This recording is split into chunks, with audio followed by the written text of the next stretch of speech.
Da antropologia e sociologia jurídica, né? Então, em virtude do coronavírus, enfim, dessa pandemia, nós estamos fazendo as aulas online, né, pelo ambiente aula da Ubra, plataforma Ubra.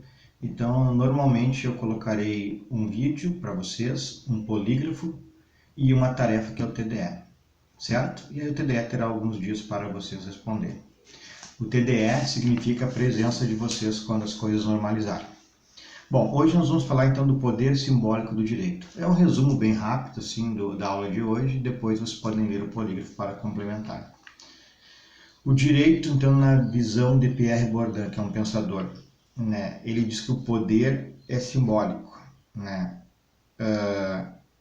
E essa visão jurídica, essa visão do direito, ela se dá de maneira jurídica, pelas pessoas que detêm conhecimento jurídico e pelo senso comum da população, né? Então, a sujeição das pessoas e todos a este poder simbólico do direito. O direito é um símbolo, na realidade. E algumas pessoas aceitam e outras não aceitam. E as que não aceitam são submetidas, né, pela coação do Estado. Então, o direito é um símbolo que nós vamos ver, ele é criado por grupos que têm interesses e acaba que as pessoas têm que se sujeitar de uma maneira ou de outra. Então, o poder como o direito como visão simbólica, algumas características, algumas ideias, né? Então, em primeiro lugar, sendo um símbolo de poder, não há como não aceitar. Quem não aceitar, como eu já mencionei, deverá ser sujeitado pelo Estado ao direito vigente. É expressão da vontade de pessoas que estão no Congresso Nacional. Por isso é interessante a participação de todo cidadão nos pleitos eleitorais, votando nos respectivos segmentos que acredita, para não ficar o direito na mão de pouquíssimos segmentos, né? Alguns segmentos, como empresários, como funcionários públicos, religiosos, então deve haver uma mescla para que o poder, então, não fique na mão de um grupo só e imponha todas as suas ideias. Por isso é importante as pessoas exercerem o seu direito de votar, votar nos seus segmentos, todos terem representações no Congresso para que as leis tenham um certo equilíbrio. E então não sejam tanto arbitrárias assim. O direito, obviamente, como símbolo, ele transparece uma legalidade, né? Ele dá a noção para nós de que existe uma lei e isso é perfeitamente justo e legal. Na realidade, pode não ser, depende de como foi criada essa lei, quais os grupos, se existem grupos que equilibram essa relação dentro de um Congresso Nacional. Então, o direito acaba sendo entendido e reconhecido pelas pessoas porque, se não for na boa, vai ser por obrigação. Então, o próprio direito ele é um instrumento, né, de dominação que ele determina pelo seu discurso jurídico e pelo seu discurso e pela sua prática coativa que as pessoas se submetam à ideia da lei. Como desconstruir esse poder simbólico do direito? É pela tomada de consciência, né, que o direito pode ser arbitrário, que é arbitrário. Então, é pela participação das pessoas para que o Congresso Nacional, onde o direito é criado por excelência, tenha participação de todos os segmentos sociais para haver um equilíbrio ou, pelo contrário, para que não haja um desequilíbrio e a balança aponte só para um segmento em detrimento de outros. Por isso a necessidade de todos os segmentos de uma nação estarem representados no Congresso Nacional. Então, eu já citei religiosos, tem que ter representação, funcionários públicos, empresários, ruralistas, movimentos sociais, para tentar dar um equilíbrio melhor, então, nesse poder do direito.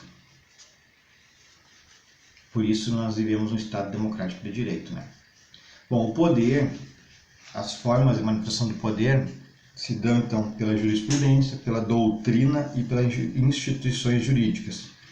Então, se o poder se manifesta com o nome de direito, pela jurisprudência, doutrina e instituições jurídicas, por isso a importância, então, do princípio da legalidade, de vivermos uma democracia, porque apesar das interpretações ideológicas de cada legislador, de cada jurista ao sentenciar, há algum limite que se é encontrado na Constituição, né?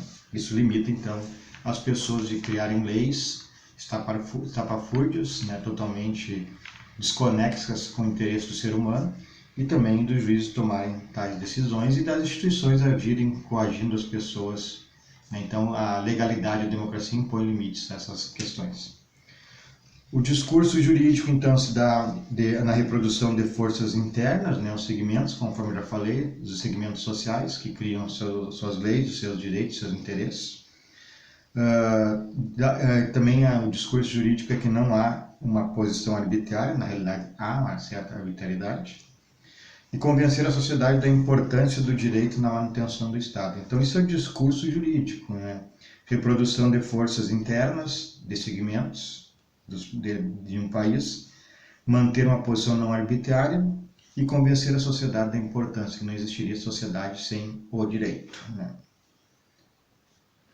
Mas a norma jurídica ela é criada, ditada por especialistas, né? E isso também impõe um distanciamento e um poder em relação às demais pessoas, né? Então, o direito, como palavra, não possui poder de dizer o direito. As leis impõem deveres. E isso é um símbolo. E as pessoas não entendem, não dominam o linguajar e as técnicas jurídicas, então acabam também ficando à margem, muitas vezes nem contestam certas situações por não entenderem, acreditarem que isso é um nicho, algo que é apenas das pessoas ligadas ao direito, é um direito das pessoas ligadas ao estudo jurídico, né? Porque o direito tem uma linguagem própria, né? É formalista, é cheio de procedimentos que as pessoas não dominam, e isso dá uma garantia de poder a quem lida, então, com o direito. O direito ele é entendido como ciência, tem um vocabulário próprio, uma estrutura lógica. O direito é entendido como moral, ele tem uma posição ética, né, um discurso científico, moral, por vezes, em que pese a gente já saber que temos que separar o direito da moral, né? Muitas vezes não se vê assim. Então, a imposição do direito acaba não se dando tanto pela força, mas pela posição do discurso que as pessoas não conhecem e acabam, então, aceitando. Mas dentro desta situação de criar o direito por certos grupos, ainda nós temos a luta pela interpretação do direito, porque a aplicação do direito ela requer uma interpretação, e isso pode ser carregado de ideologias.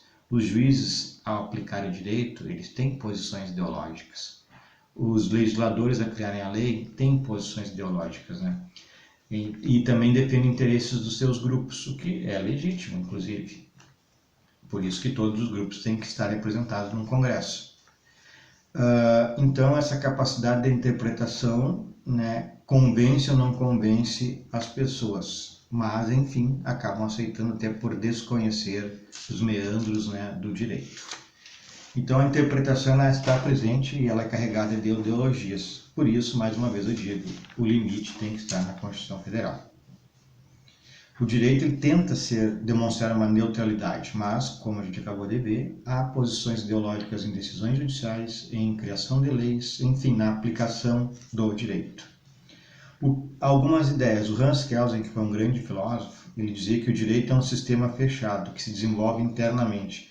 Para Kelsen, positivista, o direito é algo que se alimenta, retroalimenta. Não precisaria, então, de dominação sobre demais pessoas, porque ele tem um linguajar, tem uma estrutura própria. Karl Marx, né, ele já pensava diferente, que o direito é instrumentalista, que ele é um instrumento para dominar. E ele criou uma frase dizendo que o direito é uma superestrutura para dominar as classes inferiores. Então são ideias divergentes, né, do Kelsen e do Marx. Bourdieu, por sua vez, diz que a existência de um universo social relativamente independente às pressões das autoridades jurídicas. E dizia então que há um universo social que acaba formatando o direito. E aí existe uma certa independência em relação às pressões jurídicas.